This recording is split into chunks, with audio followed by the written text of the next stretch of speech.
Today is week 3 of Keep the Change. It's taken by our very own Mark Pomeroy. Sit back, relax, and enjoy.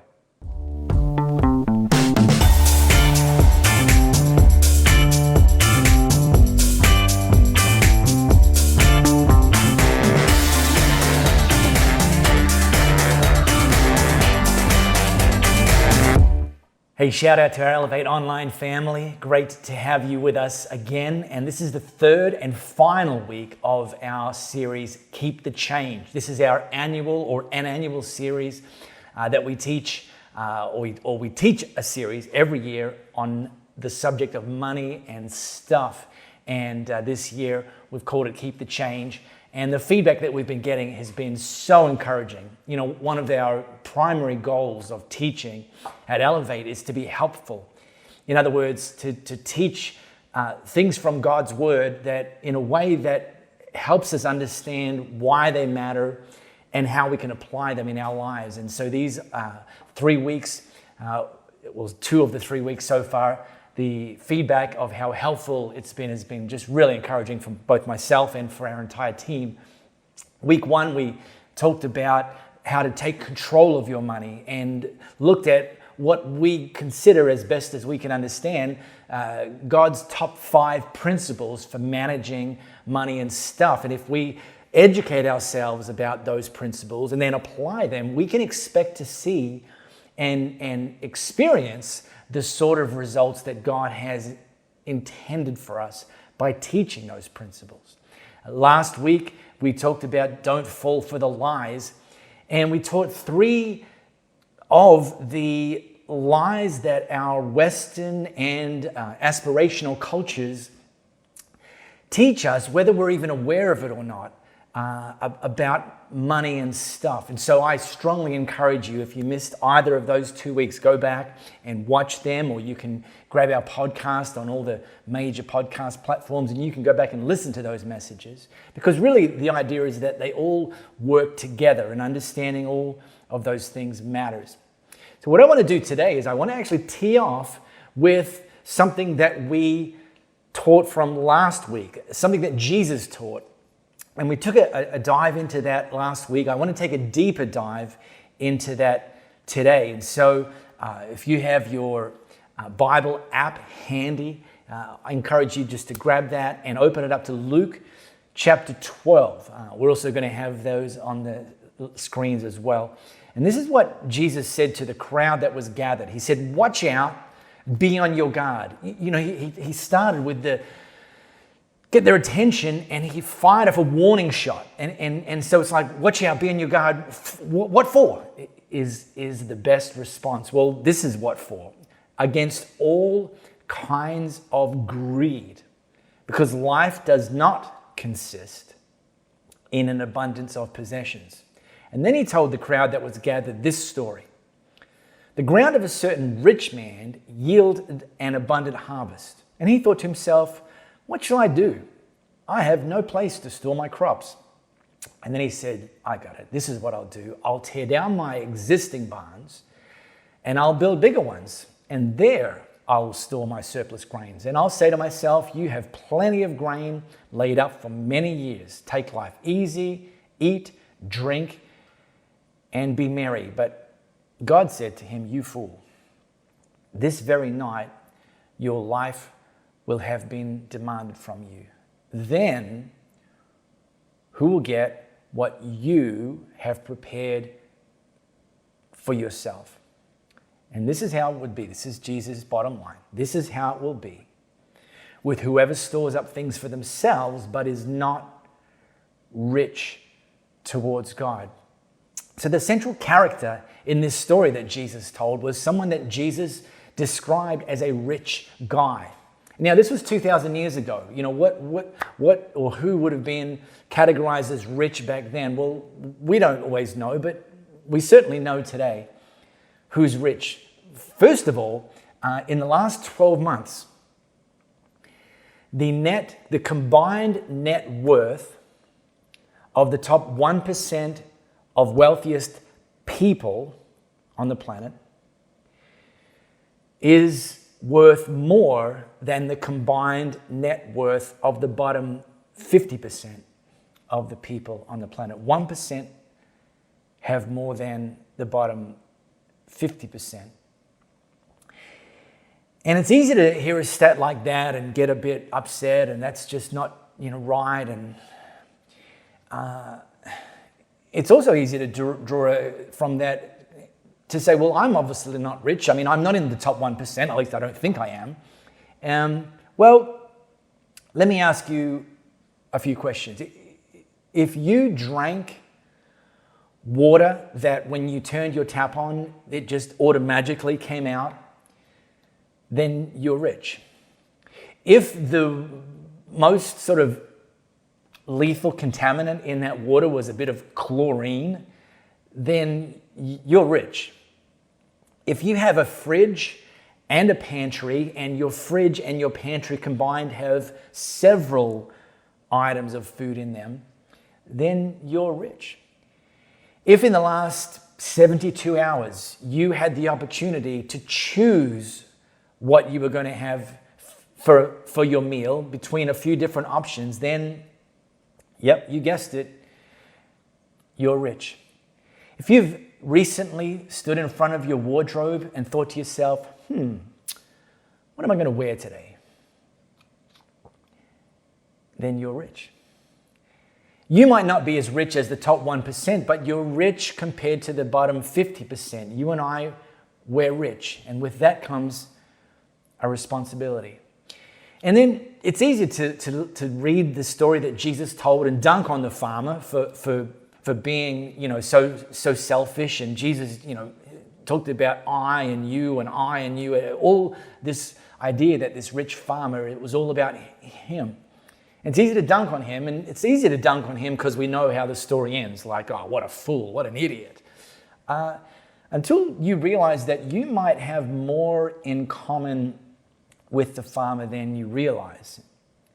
If you don't believe me, let's take a real quick quiz. I'm going to give you 3 options. Play along at home. Choose any of the following that apply to you. Number 1, I have clothes in my closet that I have not worn for over 12 months. Number 2, I have appliances in my kitchen that I have not used for over 12 months. And here's number 3. I have boxes of items stored in my garage that I have not accessed for over 12 months. If you or me chose any one or more of those 3 things, then yeah, you have more in common with that farmer than you realized. And God's problem with the farmer wasn't that he was rich. His problem was that the farmer thought that the blessings that had come his way were all about him and only intended for him. And it seems that at no point in this process did the farmer even think about, as an option, oh, I've got too much for my current barns. I know what I'll do. I'll give some of the more than enough away. Didn't occur to him.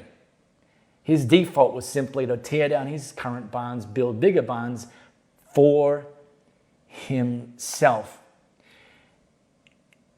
And this applies to us as well. God's not opposed to us being rich.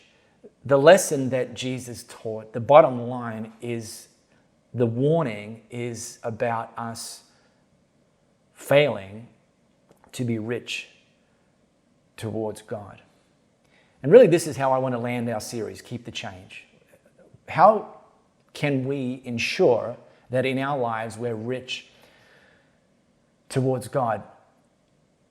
And I really think the jump-off point is to understand that when it comes to the financial resources that God blesses us with, that we're the manager and not the owner. See, when you're the manager of something and not the owner, your responsibility is to line up your priorities and your actions with the priorities of the owner. It's to say to the owner, what do you want me to do as the manager with your stuff? You've entrusted me with the responsibility of managing it. What are your priorities? What do you want me to do with that? And then when we get the instructions from the owner, then it's incumbent on us to align our priorities and our actions with the priorities of the owner. And see, if we think of ourselves as the owner, then our pattern is going to look like the pattern that our culture teaches us, which is live, save, give. And the save and the give are kind of like options only if you've decided not to consume everything that you've earned on yourself. But that's the perspective and the actions of an owner: live, save, give, because it's all about you. But when you understand that you're the manager and that God's the owner, then this approach gets flipped upside down. That God says the better play, the play that lines up with his priorities on the earth, is give, save, live. And I want to show you this in one of the marquee passages that focuses first and foremost on this give idea. We find this in something that God spoke through a prophet. A prophet, someone that speaks on God's behalf, named Malachi. And this is what God spoke through Malachi to the people. He said, "Bring your full tithe to the temple treasury, so there will be ample provisions in my temple. Test me in this and see if I don't open up heaven itself to you and pour out blessings beyond your wildest dreams." So first of all, a little almost bonus point. God says, bring your full tithes. He doesn't say give your full tithes. This is a reminder that we are not the owners, that he's the owner. So we're not actually giving him the first 10%. We're bringing what is already his and returning it to him and honoring him and demonstrating to him that he's number one. And then there's this word. It's a Bible word, full tithe. Tithe. It's a word that represents 10%, or in fact, it doesn't just represent 10%. It represents the first 10% of the financial resources that God's blessed us with. And in fact, the way we teach it around Elevate is that our first 10% is both a goal and a minimum. And first of all, the reason we say it's a goal is because we understand that not everybody who's new to this give, save, live approach, not everyone has the faith in the beginning of their journey to bring the full first 10%. And so we said to them, look, just start with a baby step. Just start with 1%. Just say, God, you know what? Be honest. He knows anyway. I'm just not ready. I don't have the faith, or we don't have the faith if you're married or our household. We're just not there yet to bring the first 10%. So we're going to make that a goal. And we're going to take our first step towards that goal, and we're going to bring 1%. And God says, test me in this. So when you do that, declare, let the test begin. And see what God does. And we have seen person after person after person, family after family after family, couple after couple after couple, over years, seeing God honor his commitment to them and seeing them step to 2% and 5% and eventually towards 10%. And we say then the first 10% is both a goal and a minimum. Because the same faith that's been growing, the same journey that you're on, it doesn't have to stop at 10%. That you can continue to trust God and continue to see your faith build. One of the benefits of bringing the first 10% to God is it demonstrates that he's number one in our lives. Another benefit is that it actually helps him stay number one. This is what Jesus taught.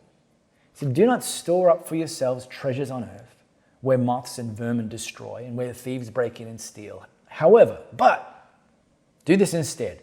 Store up for yourselves treasures in heaven, where moths and vermin do not destroy and where thieves do not break in and steal.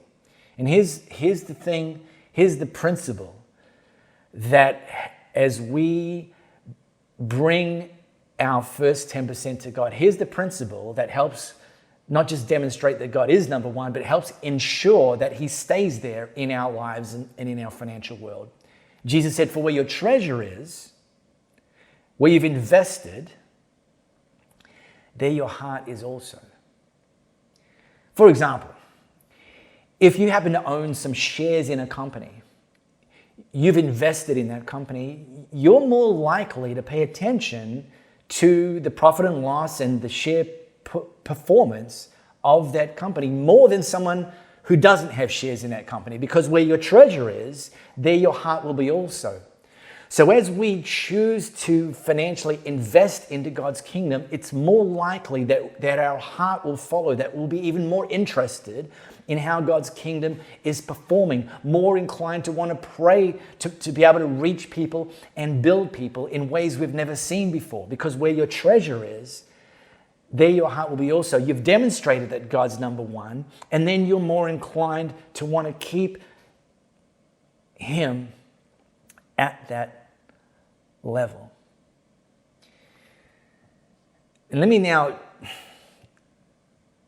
before we show you an incredible story of one of our couples who have been on this journey that we've been teaching for the last 3 years. They've been on it for the last 3 weeks. They've been on this journey for the last several years. We're going to show you that in a moment. But let me just drop in one thing that I've never taught at Elevate.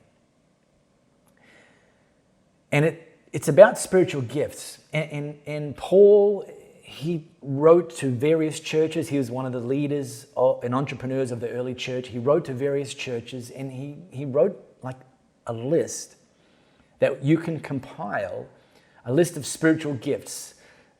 God gives a few to each of us. And one of the spiritual gifts that God gives to some people is one that doesn't really get much airplay. And hey, maybe I've been guilty of not giving it the attention it requires. But I'm going to change that right now. So here goes. Paul wrote to the church in Rome concerning spiritual gifts. He said to them, we have different gifts according to the grace given to each of us. If your gift is prophesying, then prophesy in accordance with your faith. If it's serving, then serve. If it's teaching, then teach. If it's to encourage, then give encouragement. If it's giving, then give generously. And then he continues on to list a few other spiritual gifts. But he specifically includes this thing called the gift of giving. Now, everybody is called to give. That's what I've just been teaching for the last 15 minutes. However, there are some people that God has given a specific gift, the gift of giving. And I know quite a few people who have, not the majority, but I know a number of people who have this gift. And I suspect we even have a few of our Elevate people who have this gift of giving.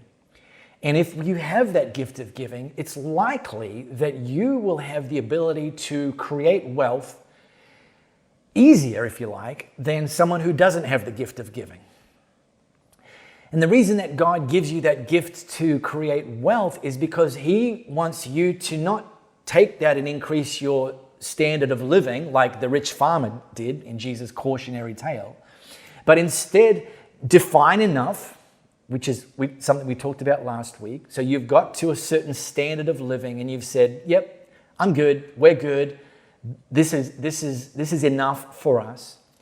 And you can continue to build wealth and give that more than enough away, which is something that the rich farmer didn't even think about doing. And this is because you have the gift of giving. And if you realize that, you need, like anyone with any of the spiritual gifts, it's critical for the kingdom's sake that you develop that gift. So we'll talk about that more in the years to come. What I want to do now is I want to hand things over to one of our incredible couples, great team members, leaders in our Elevate Church, Reese and Jess. And here's a slice of some of their story when it comes to finances over the last few years. In 2008, Reese and I met working for Bunnings, we, as couples do, start to know each other a bit more, and at some point we spent money. We spent lots of money.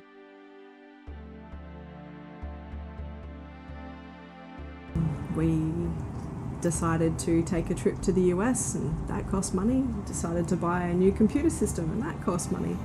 So at the end of it, we amassed a pretty large amount of personal debt, but that's normal for our society to be in that level of debt, to pay for something with credit and pay it back later, because you're always gonna worry about it later.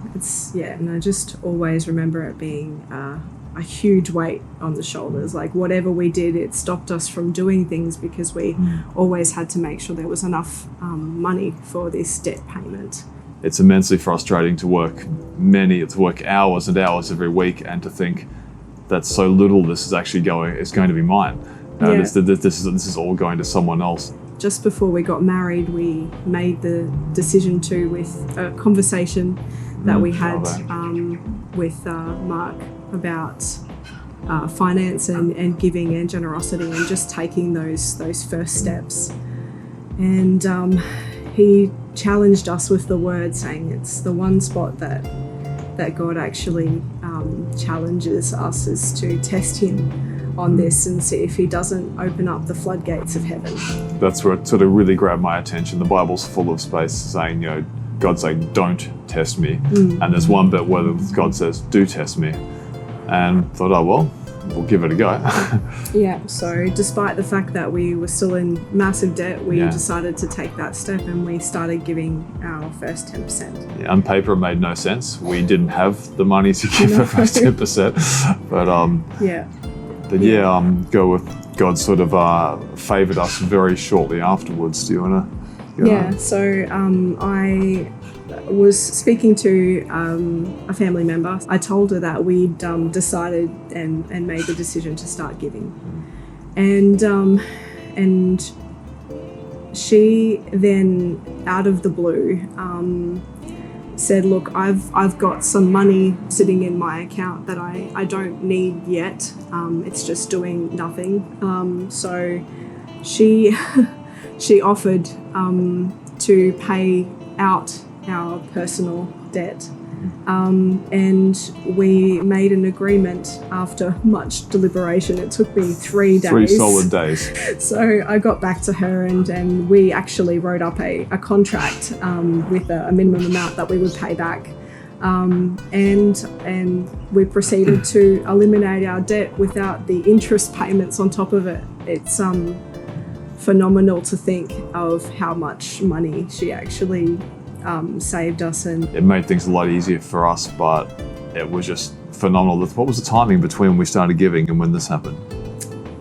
It was a very short period of time. 3 months? Because it was 3 months. That's 3 months, yeah. So we began the path of paying out money. We're living with some relatives here in Perth, and so relatively inexpensive rent, just living out of a sort of a master bedroom out of a house. So starting to pay out that debt, and we decided to take it a step further. So we made the decision to give up our rental home, and we spent nearly 2 years living out of suitcases, going from place to place, house sitting houses and pets for people in the local Perth area. And it came with its share of sacrifices. It's like we had to get rid of and sell or just give away most of what we owned. But it was with an end in sight, and it was exciting and fun as well to move every couple of weeks, and it was also frustrating and scary to move every couple of weeks. But it was a sacrifice. It was a sacrifice made with an end in mind. It had a purpose, and the purpose was to get debt free. It took us weeks to really sink in that we no longer had that weight pressing down on us. And it was massive. When you sort of think about people who have been in prison for a time, it really felt like a weight was lifted, but it took a little while to get used to it. we went on a holiday back to the East Coast where both our families are, and at the beginning for January 2020, and the whole time we were over there, I felt I was getting a nudge from God, and Jess said much the same thing, saying, you need to stop doing this now. You're out of debt. Yeah. You need to stop doing this and find a place. Yeah, And we did one last sit. We did one last sit In February. and we found a place, and bang on the heels of finding a place, COVID hit. And if we hadn't have found a place, we would have been either homeless or living off the generosity of our friends. So Jess also got that nudge from God. And solid nudge. It was crazy. It was actually. a solid determination. You need to stop doing this now. We did indulge in a few simple luxuries. The first thing we did once we moved into a real house was bought a toasted sandwich machine. And that was important. We've been wanting one of those for a long time. It's the little things you don't appreciate. But a lot of our success and our support when we were house sitting comes down to the family we've made at Elevate. We could not have done it without the help of several people at Elevate. Our whole Elevate family just rallied around us and supported us because they wanted to see us debt-free. These guys were also debt-free or working on debt-free, and we're all sort of pulling together to support each other, and that's a huge part of the Elevate family for me. And we're here telling our story and putting out the call. Do it. You have so much support around you, and you have God's favor. He doesn't want you to be in debt. He doesn't want you to be under the burden of that level of, for lack of a better phrase, slavery. Because the weight of that debt is crushing, and it's debilitating, and it's really hard to see a way out. But it is worth working through, and even though it would seem contrary to the way we were taught, the way it started was with giving. The more we gave, the more we've received, and that's not why we did it. We did it as admittedly to test God and to honor Him. But